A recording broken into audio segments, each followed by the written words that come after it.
The live TV, सच सबसे आगे। नमस्कार, द लाइव टीवी आप देख रहे हैं। आपके साथ मैं हूं आदित्य कुमार।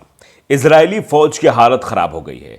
हमास के अटैक के बाद वो अब समझ ही नहीं पा रहे कि उनके आगे कदम क्या उठाना है। उनके हर कदम से पहले ही दो हाथ आगे चलते हुए हमास के लड़ाके इजरायली सेना को मौत की नींद सुला रहे हैं। और यही वजह है कि इजरायली सेना पीछे जा रही है। वो केवल फिलिस्तीन पर हमला कर रही है, फिलिस्तीनी लोगों पर हमला कर रही है, गाजा पट्टी में हमला कर रही है।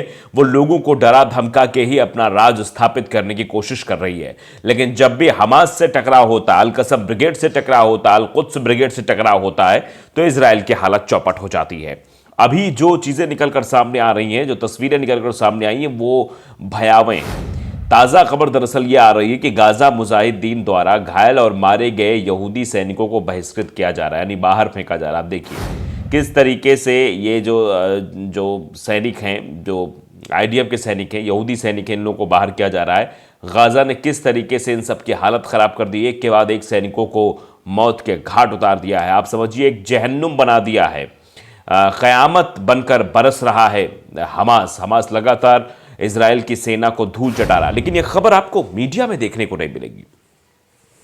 दरअसल जिस तरीके से पूरी तरह से मीडिया को कैप्चर करके रखा हुआ है, आईडीएफ के मुताबिक आपको खबर बताई जाएगी, इजराइल के मुताबिक आपको खबर बताई जाएगी, लेकिन कभी भी असल में जो खबर होगी वो आप तक नहीं पहुंचाई जाएगी। उस खबर को दबा दिया जाएगा। बस केवल इतना आंकड़ा बता देंगे कि हाँ, फिलिस्तीन में इतने लोग मारे गए, इतने फिलिस्तीनियों की मौत हो गई, ये सब बताया जाएगा। लेकिन आपको वास्तविकता नहीं बताई जाएगी कि हमास के आगे टिक नहीं पा रही है इजरायली सेना। ये नहीं बताया जाएगा कि इजराइल लगातार परेशान है, इजराइल क्या करे, वो हर जगह से फंस चुका है। अमेरिका भी उसका साथ छोड़ने का मन बना रहा है, ब्रिटेन भी उसका साथ छोड़ने का मन बना रहा है, क्योंकि उसकी हठधर्मिता लगातार जारी, बदस्तूर जारी है। हर जगह से विरोध के सुर तेज होते जा रहे हैं। अमेरिका ब्रिटेन इसलिए परेशान है क्योंकि हुती की वजह से वो व्यापार नहीं कर पा रहे हैं लाल सागर से। वहाँ हालत ख़राब हो रही है। जब भी कोई जहाज़ उनका जाता है उस पर हुती आक्रमण कर देते हैं, वो समस्या है। लेबनान की तरफ से भी गतिरोध लगातार जारी है। हिजबुल्लाह की तरफ से अटैक हो रहा है इजराइल पर, आंखें फोड़ दी जा रही हैं इजराइल की। जहां से इजराइल हर जगह नजर बनाए रखता है, वहां पर अटैक लेबनान की तरफ से किया जा रहा है। तो इजराइल तो हर जगह से घिर चुका है। इजराइल के पास अब विकल्प बहुत कम बचे हुए हैं। इजराइल बहुत परेशान है। तो अब ये निकलकर बातें आ रही, मीडिया में फैलाई जा रही हैं, क्या वजह है कि इजराइल हमास से शांति वार्ता से खुद को अलग कर रहा है। दरअसल हमास की भ्रामक मांगों, अब ये नया भ्रम फैलाया जा रहा है कि हमास की भ्रामक मांगों और नए प्रस्तावों की कमी को जिम्मेदार ठहराते हुए इजराइल ने काहिरा में मध्य पूर्व शांति वार्ता से खुद को अलग कर लिया है।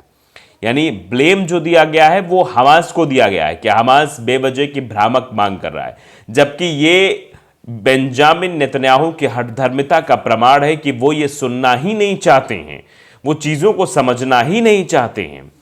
इसे युद्ध समाप्त करने के लिए चल रही संघर्ष विराम वार्ता को भी गंभीर झटका लगा है। इजरायली मीडिया आउटलेट्स ने बुधवार को अपनी रिपोर्ट में कहा, गाजा में संघर्ष क्षेत्र में लड़ाई को समाप्त करने और शेष 100 से अधिक बंधकों को मुक्त कराने के उद्देश्य से की गई वार्ता में सफलता नहीं मिली। लेकिन इजरायली प्रधानमंत्री बेंजामिन नेतन्याहू द्वारा अपनी वार्ता टीम को वापस बुलाने का विकल्प चुनने से पहले इसे 3 दिनों के लिए आगे बढ़ा दिया गया था। नेतन्याहू के कार्यालय में एक बयान में कहा, इजराइल को काहिरा में हमारे बंधकों की रिहाई पर हमास से कोई नया प्रस्ताव नहीं मिला है। उन्होंने कहा कि हमास के रुख में बदलाव से बातचीत आगे बढ़ सकेगी।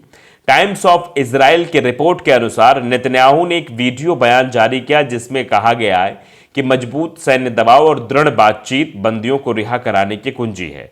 हमास के वरिष्ठ अधिकारी ओसामा हमदान ने अमेरिका में एक प्रमुख समाचार मीडिया को बताते हुए नेतन्याहू पर यह आरोप लगाया है कि इजराइल का प्रस्ताव उन समझौतों से दूर है जिन पर पार्टियां पहले पहुंची थी। बंधकों के परिवारों ने नेतन्याहू के फैसले को अपने प्रियजनों के लिए मौत की सजा बताया, जो 130 दिनों से अधिक समय से गाजा आतंकवादी के कब्जे में है। यह बात कही जा रही है। यूएस टुडे ने कहा कि जिन मुद्दों के बारे में मीडिया का कहना है कि समझौते में बाधा आ रही है, उनमें युद्ध के बाद हमास को कुचलने और गाजा में सुरक्षा का प्रभारी बने रहने की इजराइल की प्रतिज्ञा शामिल है। आप समझिए अब इस बात को कि जिस तरीके से गाजा को समाप्त करने की बात कह रहे हैं और गाजा में सुरक्षा का प्रभारी बने रहने की ये इजराइल की प्रतिज्ञा शामिल, और हमास की स्थायी संघर्ष विराम और युद्ध क्षेत्र से सभी इजरायली सैनिकों की वापसी की मांग है। अब समझ सकते हैं आप ये किस तरीके की चीजें की जा रही हैं। विदेश विभाग ने वेस्ट बैंक में 17 वर्षीय फिलिस्तीनी अमेरिकी मोहम्मद अहमद खदौर की मौत की पुष्टि की है और जांच की मांग की है। वाशिंगटन पोस्ट ने बताया कि उनके सिर में गोली मारी गई थी। युद्ध शुरू होने के बाद से कब्जे वाले क्षेत्र में मारे जाने वाले वो दूसरे अमेरिकी नागरिक हैं। यूएस सेंट्रल कमांड के अनुसार अमेरिकी सेना ने हुती विद्रोही समूह द्वारा नियंत्रित यमन के एक हिस्से में एंटी क्रूज मिसाइल पर हवाई हमला किया, जो महीनों से लाल सागर में वाणिज्यिक और नौसेना के जहाजों पर हमले कर रहा है। गाजा में बंधक बनाए गए बंधकों के परिवार के सदस्य और पूर्व बंदी बुधवार को नीदरलैंड में कानूनी शिकायत दर्ज कराने के लिए अंतर्राष्ट्रीय आपराधिक न्यायालय में हमास के नेताओं को गिरफ्तार करने, उन पर मुकदमा चलाने की मांग कर रहे थे। दावा किया जाता है कि 7 अक्टूबर को गाजा में 28,500 से अधिक लोग मारे गए हैं। इनमें अधिकतर महिलाएं और बच्चे शामिल हैं। जब हमास ने इजराइल पर हमला कर लगभग 1200 लोगों को मार डाला था और 240 से अधिक लोगों को बंधक बनाकर युद्ध शुरू कर दिया था, इजरायली सेना ने एक्स पर कहा कि सुरंग सहित हमास के बुनियादी ढांचे पर हमला किया गया, लेकिन हमला कहां हुआ इसकी कोई जानकारी फिलहाल नहीं दी गई है। इजराइल रक्षा बलों ने कहा कि इसमें कम से कम 10 आतंकवादी मारे गए हैं। न्यूयॉर्क टाइम्स की रिपोर्ट के अनुसार हजारों फिलिस्तीनियों को अमेरिका से निर्वासन से बचाया गया। एक योजना के तहत अमेरिका में रहने वाले लगभग 6,000 फिलिस्तीनी 18 महीने तक निर्वासित किए जाएंगे। इसके लिए राष्ट्रपति जो बाइडेन का धन्यवाद किया गया। गौरतलब है कि डेफर्ड एनफोर्स डिपार्चर नामक कार्यक्रम संकटग्रस्त देशों के नागरिकों को अमेरिका में रहने और काम करने की अनुमति देता है। ये बात फिलहाल मीडिया के जरिए फैलाने की कोशिश हो रही है, लेकिन आप जानते हैं कि हकीकत आखिरकार क्या है। हकीकत दरअसल यह है कि बिल्कुल पूरी तरीके से इजराइल डरा हुआ है, क्योंकि इजराइल सोचता है कि अगर हम पीछे हटते हैं तो इसमें हमारी बुराई बदनामी होनी है और चीज़ें जो है हमारे खिलाफत में जा सकती हैं।